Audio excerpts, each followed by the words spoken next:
आज से करीब 6 साल पहले 23 जून 2018 थाईलैंड शनिवार का दिन था। चियाम राय प्रोविंस की एक लोकल जूनियर फुटबॉल टीम जिसका नाम वाइल्ड बोस था, वो हर दिन की तरह अपनी फुटबॉल की प्रैक्टिस कर रहे थे। लेकिन उस दिन टीम के प्लेयर्स और असिस्टेंट कोच ने कुछ एडवेंचर करने का प्लान बनाया और फुटबॉल की प्रैक्टिस करने के बाद शाम को थाम लुआंग नांग केव को एक्सप्लोर करने के लिए निकल पड़े। उनके साथ साथ उनके असिस्टेंट कोच, उनका नाम था एकाफोन कांथावोंग, जिनकी उम्र 25 साल थी, और साथ ही में 12 लड़के थे जिनकी उम्र 16 साल के बीच में थी, यानी सब के सब टीनेजर्स थे।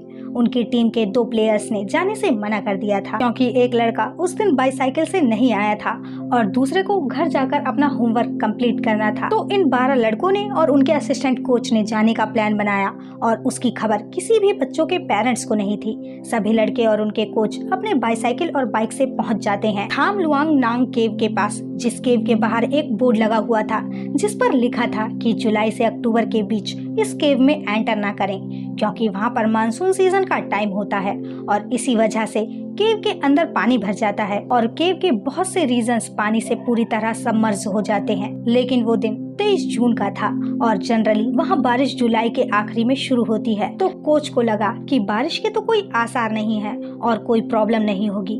वैसे भी उनका प्लान सिर्फ 1 घंटे तक केव एक्सप्लोर करना था क्योंकि शाम का वक्त था और देर रात होने से पहले बच्चों को अपने अपने घर भी तो पहुँचना था।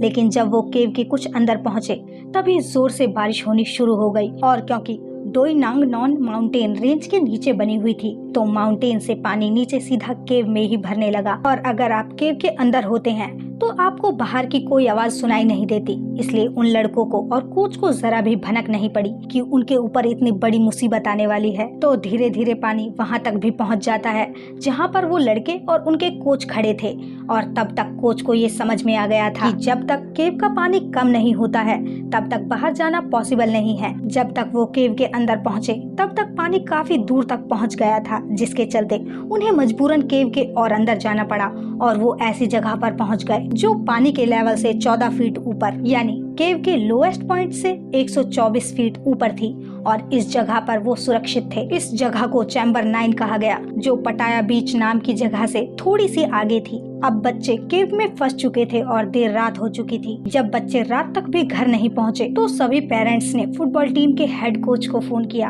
और जब कोच ने अपना फोन देखा तो उनके फोन पर 20 मिस कॉल थे और सभी पेरेंट्स अपने बच्चों के बारे में पूछ रहे थे। तब हेड कोच ने असिस्टेंट कोच को फोन किया लेकिन उनका फोन लग नहीं रहा था। इसके बाद हेड कोच ने एक एक करके फुटबॉल टीम के बच्चों को फोन किया लेकिन किसी का भी फोन नहीं लगा। पर तभी सोंगपोन कांथावोंग नाम के एक बच्चे का फोन लग जाता है। वो बच्चा भी उस टीम का पार्ट था। वो हेड कोच को बताता है कि सारे बच्चे असिस्टेंट कोच के साथ केव को एक्सप्लोर करने गए हैं और उसके पास साइकिल नहीं थी इसलिए वो नहीं जा पाया और घर आ गया।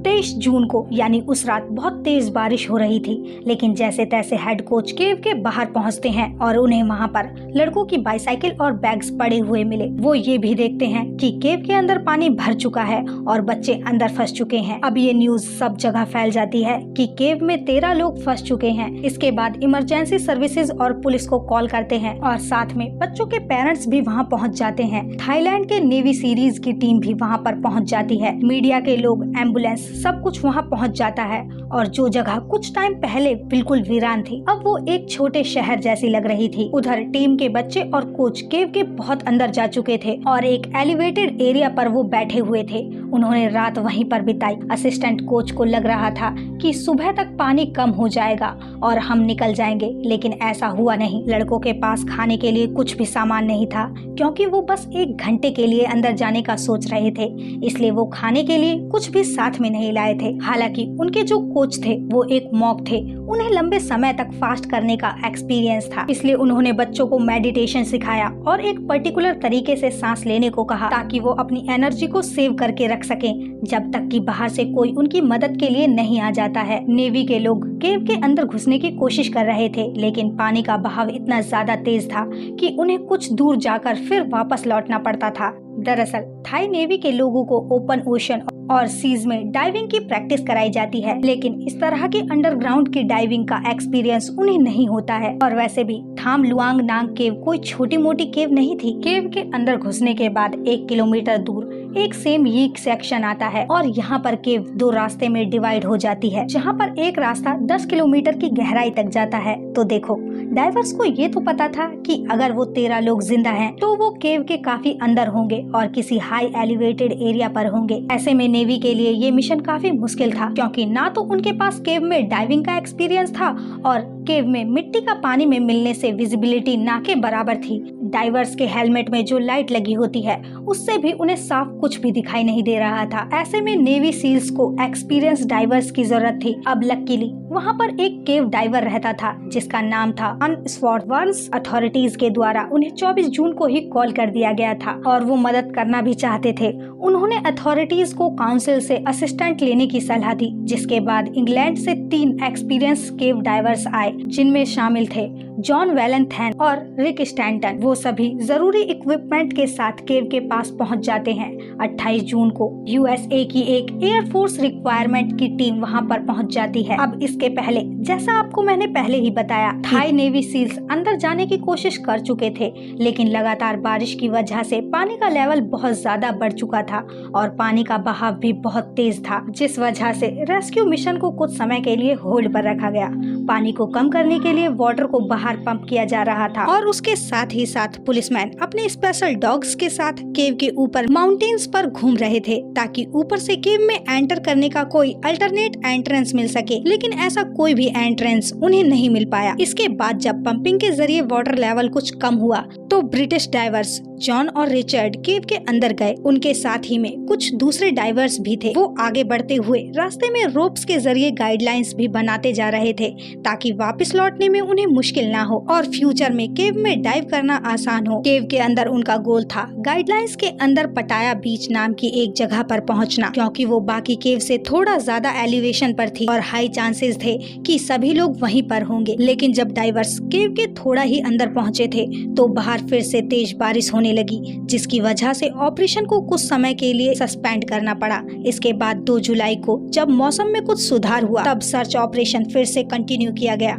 अब आप सोच सकते हैं कि 24 जून से लेकर 2 जुलाई तक इतने लंबे टाइम तक वो बच्चे वहीं पर फंसे हुए थे। उनके पास खाने पीने का कुछ भी सामान नहीं था। तो इस बार भी जॉन और रिचर्ड का प्लान पटाया बीच तक पहुंचने का था और काफी लंबी और थका देने वाली डाइव के बाद आखिरकार वो पटाया बीच तक पहुंच गए, लेकिन वहां पर भी उन्हें 13 लोगों का कोई भी साइन नहीं मिला। इसके बाद उन्होंने थोड़ा और आगे जाने का फैसला किया। हालांकि वो करना उनके लिए ठीक नहीं था, क्योंकि डाइविंग का एक रूल होता है, आपको अपने ऑक्सीजन टैंक के 1/3 एयर को ही यूज करना चाहिए और बाकी 1/3 रिटर्निंग में वापस आने के लिए रखनी चाहिए, यानी 1/3 को एज अ रिजर्व के तौर पर रखना चाहिए। और जॉन और रिचर्ड ने ऑलरेडी काफी एयर को यूज कर लिया था। सर्च करने का सोचा, क्योंकि उन्हें पता था कि चैम्बर 3 में और ऑक्सीजन सिलेंडर रखे हुए हैं और साथ में कुछ बैकअप डाइवर्स भी वहां पर थे।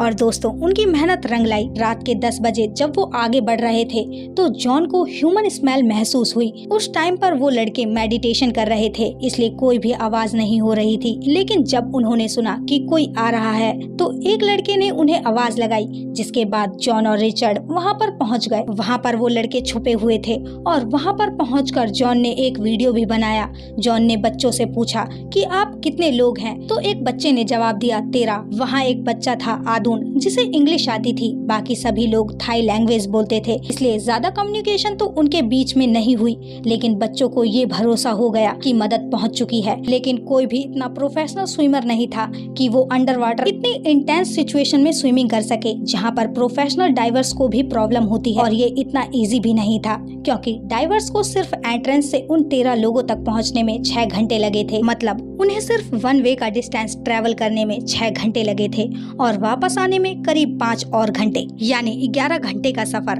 अब बच्चे 4 किलोमीटर यानी 2.5 माइल्स अंदर एक हाई एलिवेटेड जगह पर थे जिसे चैम्बर 9 कहा जाता है और कहीं कहीं पर ये केव बहुत ही नैरो थी। सबसे नैरो पॉइंट था 72 सेंटीमीटर यानी कि वो 2 फीट चौड़ा था। हालांकि केव का एंट्रेंस काफी बड़ा था और कहीं कहीं पर तो केव में काफी स्पेस था और कहीं पर ये बहुत ज्यादा नैरो भी थी, इसलिए अब बच्चों को बाहर निकालना काफी मुश्किल का काम था। अब वो बच्चे केव से सुरक्षित निकल पाए या नहीं, और अगर निकल पाए तो कैसे, ये जानकारी हम आपको अगले वीडियो में देंगे।